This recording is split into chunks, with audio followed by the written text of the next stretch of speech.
tatalikuran na kita. Hindi na ako maniniwala sa'yo. At hindi na rin ako maniniwala na totoo ka. Ito na siguro yung tamang panahon para putulin ko ang relasyon ko sa'yo. Hindi na kita kailangan.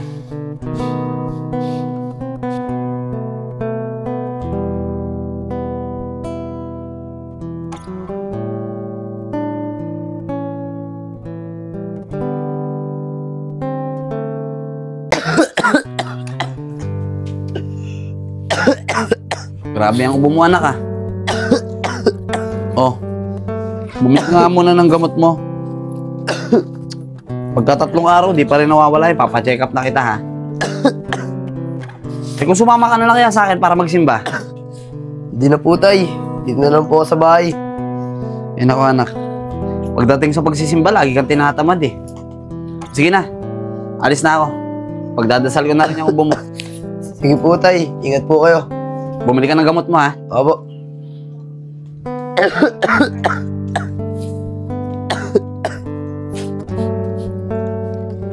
Kakain, no? Uy, siya Nad, oh. Uy, Nad! Oh, pre. Saan pupunta? Dito lang, pre. Magsisimba. Ganun ba? O, Chicharon, gusto mo ba? Hindi na, pre. Kayo mga pre, saan ba punta nyo? Dyan lang. Maglilibang. Gusto mo, sama ka sa amin. Pre, anong oras na rin kasi? Baka malate ako sa misa. Misa. Wala ka namang papala dyan eh. Huwag ka na magsimba. Sumama ka na lang sa amin. Magsusugal tayo doon. Pagkatapos natin magsugal, magiinom tayo. Doon, sigurado ako, sasaya ka. Mga pre, pasensya na kayo, ha? Hindi ko kasi pwedeng pabayaan yung pagsisimba ko, eh. Tsaka isa pa, malaki kasi paniniwala ko sa Diyos. Dahil alam ko na hindi niya ako pababayaan. Ganun ba, Nad? Masyado ka talagang maka-Diyos. O sige, basta pag nagbago isip mo at gusto mo maglibang, hanapin mo lang kami. Sasamahan ka namin. Salamat, pre, ha? O paano? Alis na ako, ha? Tsaka pre, huwag kayong mag-alala. Sasama ko na rin kayo sa mga panalangin ko. Sige, kahit wag na. Dito na kami. Sige, tol. Ingat kayo, ha? Sige.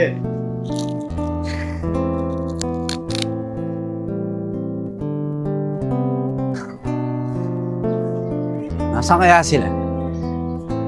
Sana nandun sila sa kubo. Ano mo to? Ganda na itong app na to. Oo, ano?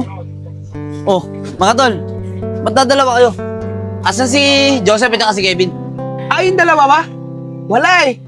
Andun sa sugalan. Kanina pa nga yun dun eh. Sugal na naman. Ano ba kasi napapadala nila dyan sa pagsusugal?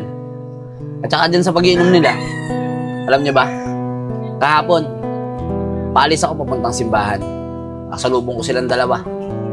Niyayayaan nila akong magsugal. Pero hindi ako sumama. Ganun ba, Nad? Sana pala, ikaw na lang nagyaya sa kanila. Niyaya mo sila magsimba. Oo nga, no? Tama ka, Nico. Tara, samahan niyo ako. Puntahan natin sila. Yayayain ko sila magsimba. Sumama na rin kayong dalawa. Sige, Nad, sama kami. Tara.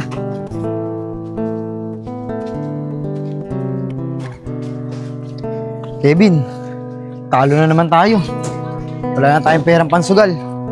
Kailangan makadiskarte ulit tayo para may pansugal tayo. Madali lang yan, Sep. Hindi dating gawi. Magnakaw tayo ulit. Oo nga, no? Galing mo, ah. Tara. Tara. Ay, Sep, Kevin. Pwede ko ba kayong makausap? O sige, Nad, ano ba yun? Nagmamadali rin kasi kami ni Kevin. May pupuntahan pa kami. Ganun ba, pre? Pre, magkakaroon kasi ng misa dito malapit sa atin. Diyan lang sa may cover court malapit. Siya nga pala, pre, nakausap ko na si Nico at si Isko. Sasama daw sila sa amin, eh. Kayo, pre, baka gusto nyo sumama para magsimba. Oo, Joseph, Kevin, para kahit papano naman, napapalipit tayo sa Diyos. Tsaka mga pre, magandang pagkakataon na rin yon. Kasi minsan lang magkaroon ng misa dito malapit sa atin. Naku, Nad, huwag mo nga kami dinadamay sa simba-simba na yan. Tsaka hindi naman kami magkakapera sa dasal-dasal na yan, eh. Sayang mo lang oras namin. Oo nga, Nad, sayang mo lang oras namin. Tara na nga, Kevin. Hindi naman tayo magkakapera dito, eh. Tara.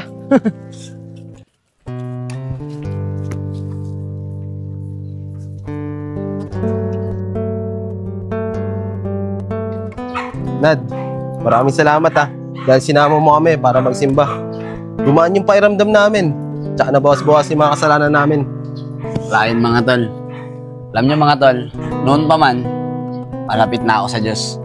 Kaya ang gusto ko, pati kayong mga kaibigan ko, mapalapit din sa Kanya.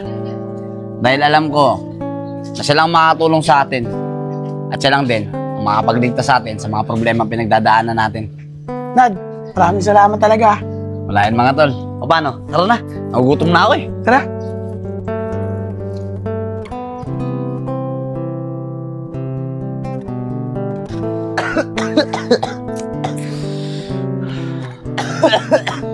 Ano nangyayari sa'yo, anak?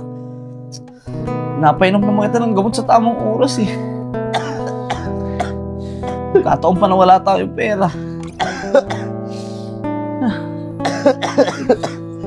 Tay, nahihirapan po ako huminga. Sumasakit po yung dibdib ko.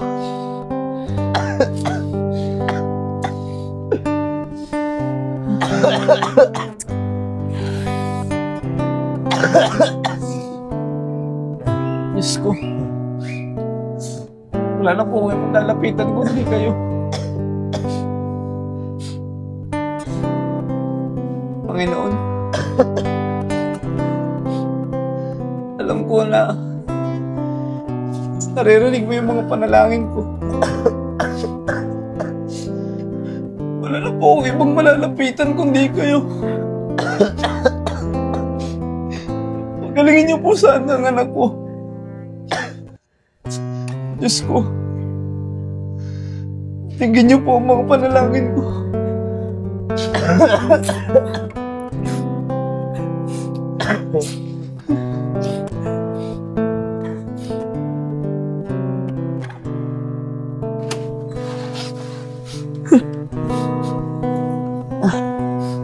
Mga tol,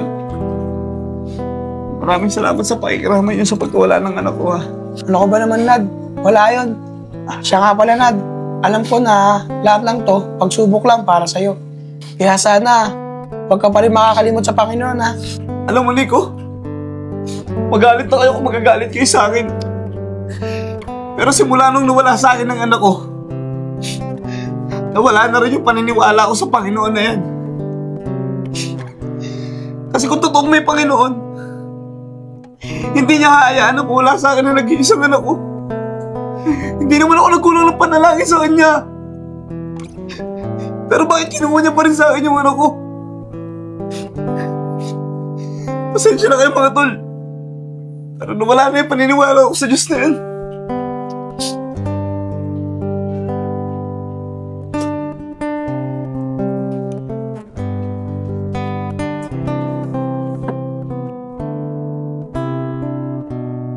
Hello, sir.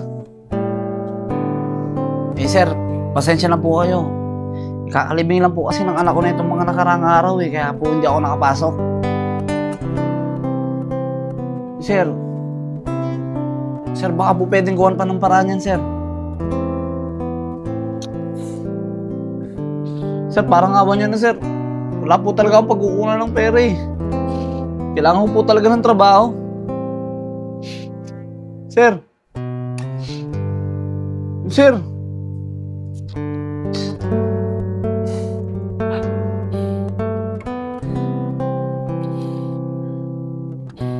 Mamalas naman.